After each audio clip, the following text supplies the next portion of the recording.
Oke, saya cuma mau tambahin ya di sini ya. Kan di sini dibilangin tuh Yusuf tahu bahwa Maria itu mengandung, dia mau menceraikan Maria kan.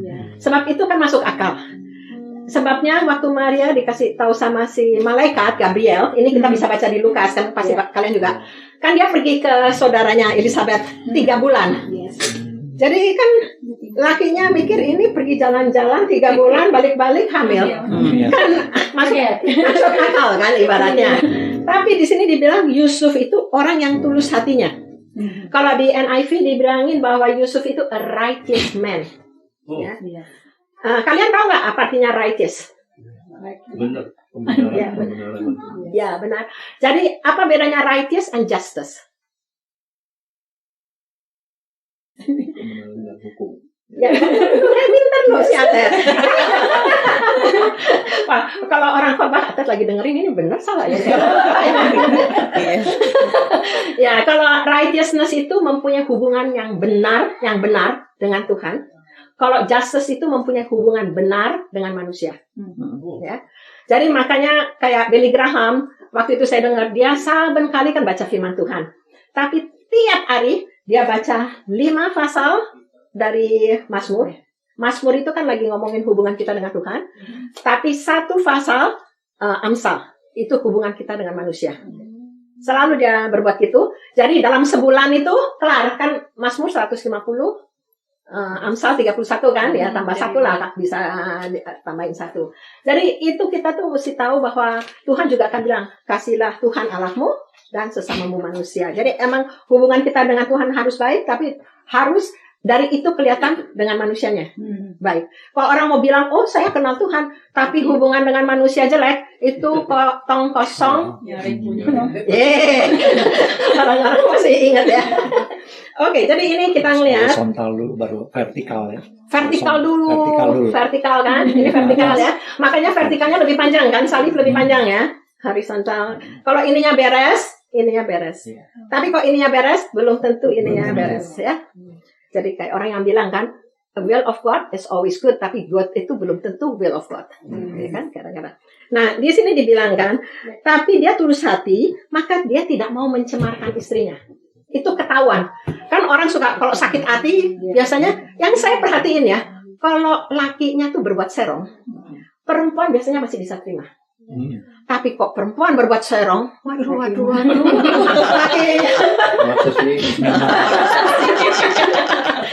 Itu pada umumnya, tapi selalu dalam segala dunia itu ada ini ya, ada kelainan ya, ada. Istilahnya orang enak sendiri, tapi kalau diikutin begitu, semua jadi salah semua, nggak ada kasih, balas. Iya, makanya di sini kelihatan bahwa si Yusuf sebab dia tulus hati, dia righteous, tidak mau mencemarkan istrinya. Biasanya orang kalau sakit hati, dia kepingin nyakitin yang sana juga kan. Pokoknya nggak seenaknya aja gitu kan, biar seluruh dunia tahu bahwa ini orang tidak benar kepada saya. Tapi dia nggak, dia di sini ketara. Jadi saya melihat ya, waktu Tuhan tuh memilih orang tua Yesus, walaupun secara darah nggak, tapi secara legal, secara manusia, orang lihat kan Yesus anaknya Yusuf kan. Tuhan pilih dua-duanya. Jadi orang sering bilang Maria, wow. Ya emang wow, tapi nggak usah disembah loh ya. Tapi apa itu Yusuf pun mempunyai apa itu karakter yang sangat bagus ya di sini, dan dia bermaksud menceraikan istrinya dengan diam-diam. Ini aneh, dibilang bertunangan tapi menceraikan.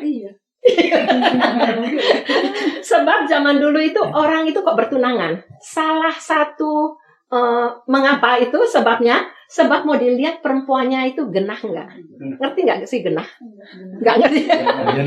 Rek artinya genah? Enggak, jadi bibit bobot. Iya, saya suka. Genah. Ya, genah itu orang mau ngomong genah lagi. Pokoknya dari ya bibit bebet bobot. Dari keluarga genah, enggak berbuat yang immoral, yang gitu-gitu. Jadi kalau 1 tahun kan zaman dulu, jadi dilihat kalau dalam 1 tahun itu perempuannya nggak benar kan bisa keluar anak. Ketahuan.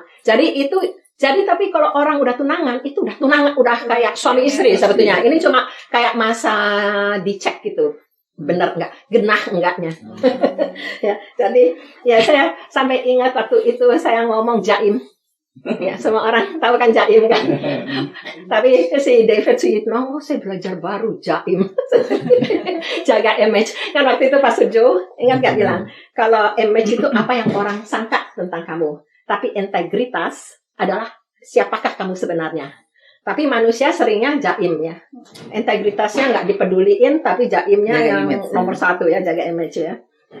Nah, lantas ini, jadi kita melihat ya, kalau Yusuf itu righteous person, orang yang benar, mempunyai hubungan yang baik dengan Tuhan, yang benar dengan Tuhan, dia mau menceraikan istrinya, sebetulnya secara manusia nggak salah kan?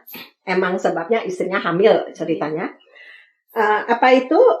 Tapi decision-nya tapi salah kan dalam kasus ini kan sebabnya kan dari Roh Kudus. Pokoknya kalau kita tuh mempunyai motivasi yang benar, kita mempunyai hubungan yang benar dengan Tuhan, Tuhan akan campur tangan. Makanya Tuhan ngasih mimpi bahwa jangan diceraiin. Jadi makanya kita juga akan sering ya kayak kita mau berbuat sesuatu. Tetapi asal dua ini, kita mempunyai hubungan yang benar dengan Tuhan, kita benar dengan Tuhan, dan kita tuh motivasi kita benar, nggak untuk keinginan kedagingan kita apa gitu, pasti Tuhan ikut campur. Kita lihat coba di Amsal 3. Amsal 3 dengan segenap hatimu. Dan janganlah bersandar kepada pengertianmu sendiri. 6. Akuilah dia dalam segala lakumu, maka ia akan meluruskan jalanmu. Jadi ini ya, kalau kita percaya pada Tuhan, kita nggak bersandar pada pengertian kita. Padahal itu kan di Korintus bilang kan, kehikmat manusia kebodohan bagi Tuhan. Tuhan tuh paling sebet melihat orang sok tahu. Malah di Amsal 25:12 kalau nggak salah, bahwa masa depan orang yang merasa dirinya, bukannya hanya bijaksana, merasa dirinya bijaksana, orang bebal itu lebih parah dari orang bebal. Dia bilang itu ya. Coba saya cek ya, supaya kalau kalian catat saya nggak salah ngomong.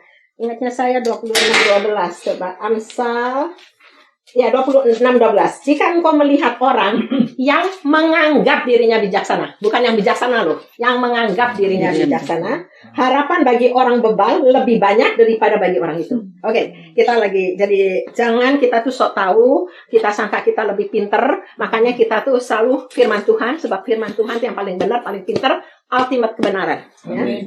Nah, ini dibilang, akuilah dia dalam segala lakumu. Akuilah itu apa? Ada unsur apa di mengakui? Saya, kalau saya melihat ya, kalau akui itu ada, ini saya sering ngomong, tunduk dan taat. Apa bedanya tunduk sama taat? Tunduk takut gitu ya. Kalau taat tuh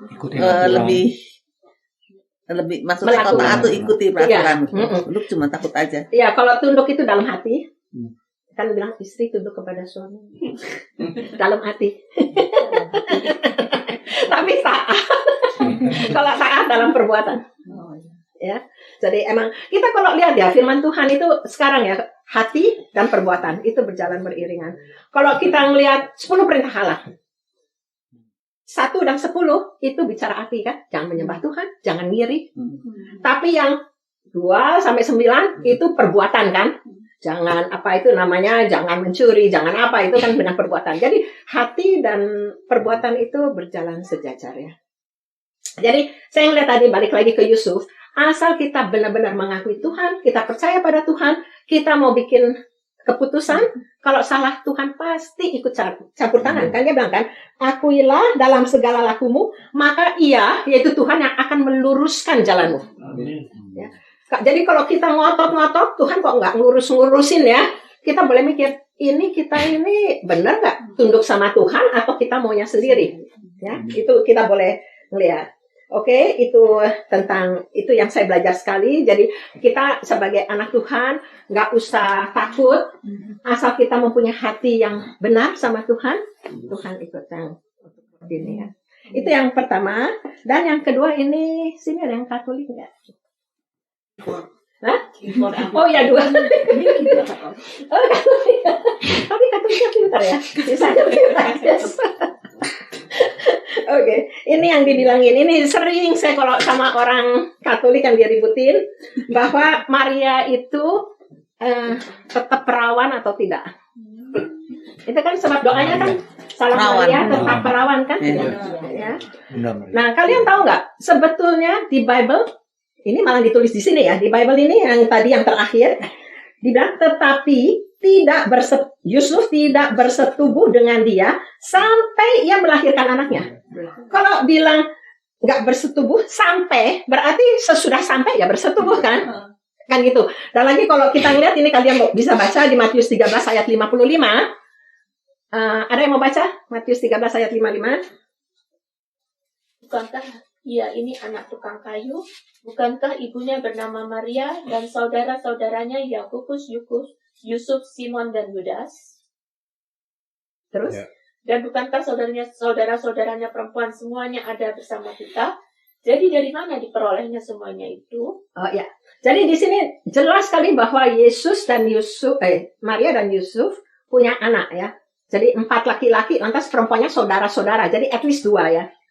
Jadi kalau enggak ya keren ya. Anaknya Maria 7 ya.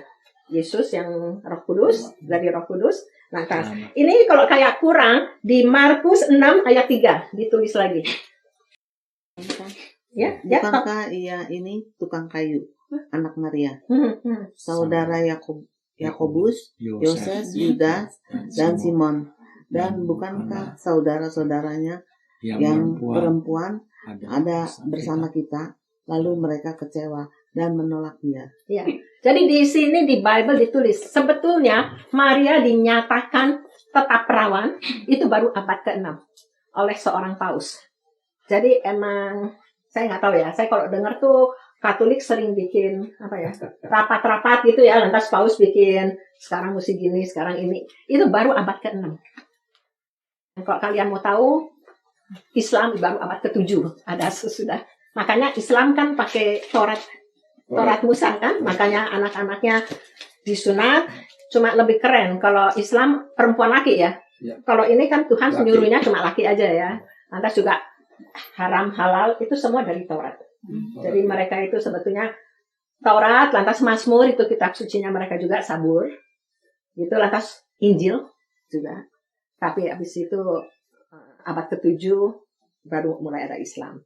Jadi yang saya lihat dari bacaan ini ya itu yang buat saya, tapi itu yang saya senang sekali buat melihat bahwa Tuhan itu pasti meluruskan jalan kita. Amin. Ya. Makanya kan di Mazmur juga dibilang 37, Tuhan menetapkan langkah-langkah orang yang hidupnya berkenan kepadanya, apabila ia jatuh tak sampai tergeletak. Yang saya makanya pernah bilang, kita orang Kristen, ya I don't know ya, yang lain-lain kok yang lebih suci, saya ya masih suka jatuh. Tapi beda antara jatuh dalam dosa dan hidup dalam dosa. Ya. Kayak kita bisa jalan-jalan kepleset jatuh. Tapi kalau hidup dalam dosa, nah itu udah Kalau hidup bergelimang dengan dosa, ada bergelimang lagi. Tapi kamu ini ya. Iya. Kayak katanya di Al-Quran itu ada pada akhir zaman itu Nabi Isa yang akan mengadili pengadilan agung itu ada. Ada. Makanya sebetulnya omnya si Muhammad itu kan ini pastor pendeta. Jadi emang waktu itu semuanya, tapi ya saya juga sometimes saya nggak tahu ya. Emang waktu itu gereja lagi zaman very nggak bagus ya. Jadi kalau nanti kebanyakan lah. Tapi jadi apa itu banyak orang yang lihat kok kayak gitu. Jadi dulu pastor itu menikah.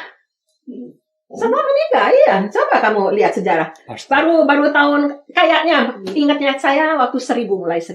Akhirnya sebab menikah, punya keluarga, punya anak. Jadi mereka itu juga ngotot, jadi punya rumah, ini rumah saya. Jadi sama kekayaan itu, ini. Jadi akhirnya popnya bilang, Akhirnya ya ini lagi kayak cinta uang, nggak ributin Tuhan, ributin ini warisan buat anak saya, lantas pada mau ini. Nggak bisa kerja sepenuhnya untuk Tuhan, ya makanya pastor tidak boleh kawin itu tujuannya. Tapi nomor satu sebab mereka itu jadi kayak ngumpulin kekayaan, lantas ini buat warisan buat anaknya. Kalau kita ini, punya gitu. suami ya kan punya anak ya, tentu kan kita anak dulu dong yang kita ini kan gitu lah. Memang dalam Bible juga kan ada dikatakan bahwa ada orang yang tidak menikah.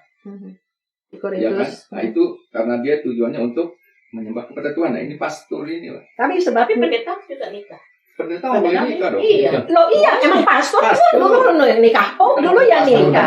Pastor dulu Romo, dulu sebenarnya Romo dibilangnya pastor. Tapi lama-lama akhirnya pastornya di Inggrisnya jadi Kristen bilangnya pastor, kalau di Indonesia bilangnya pendeta. Jadi sekarang Katolik bilang Romo.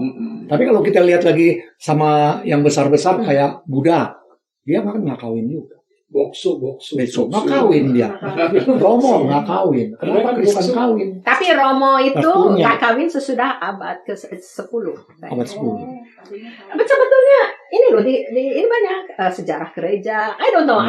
Saya senang ngikutin. Kalau saya Pak Ari, lihat di Bible pertama orang dijadikan laki-laki dan perempuan. Firman pertama Tuhan mengatakan apa? Bertambah-tambahlah. Kau berarti boleh kawin. Ya tergantung lah kita mau lihat yang mana ya. Kecuali itu ya Tuhan Yesus itu kejadian. Ya. Waktu Allah ya bukan Tuhan Yesus, Allah. Yesus belum lahir waktu itu. Allah menciptakan laki-laki dan perempuan. Lalu firman pertama, ya Allah mengatakan apa? Bertambah-tambahlah. Bertambah banyak. Mana mungkin orang nggak bisa bertambah kalau nggak kawin? Masih dipegang begini aja hamil. Kesentuh. Jadi memang nggak salah. Orang kawin itu nggak salah. Nah itu ada orang Katolik ini yang memang di Bible juga ada. Saya memang nggak tahu ayatnya mana. Ada dikatakan bahwa ada orang yang tidak kawin ya. Ada. Nggak apa-apa. Iya. Itu untuk melakukan pekerjaan Tuhan. Ada. Ada masalah. Sebabnya Petrus saja kan punya istri. Itu kan udah ketahuan banget. Tapi kayaknya Paulus enggak kan? Paulus ya, sebab dia Sanhedrin ya. Sanhedrin harus mempunyai istri.